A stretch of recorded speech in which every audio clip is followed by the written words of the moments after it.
محمد اللي في جامعة بركين دوار عزيزة اللي توفى مسكين مقتول في واحد البلاصة.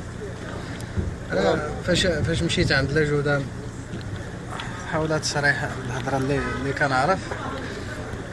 مشيت عندهم لقيت داك المتهم فيلالي جواد لقيتو جالس عندهم تما.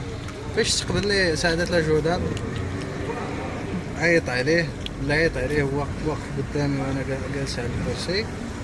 قال لي شنو كتعرف على هذا السيد؟ قلت له هذا السيد هذا كنعرف عليه كيدخل عندهم بالليل وكيخرج بالليل مع الصباح. هذه هي الهضره الاولى.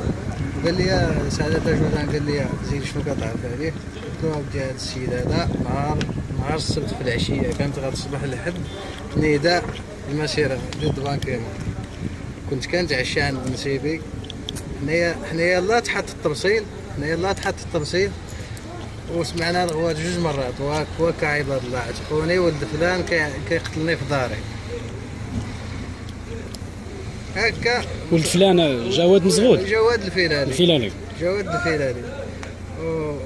ولد مزغود. وقال لي ازيد شنو كتعرف عليه؟ قلت له ودي هذا الشيء اللي كنعرف عليه بالنسبه لي انايا. قال له سعادة لاجودان داك الفيلالي جواد قال له واش كاين هذا الشيء؟ قال له لا. قال له متاكد ما كاينش هذا الشيء؟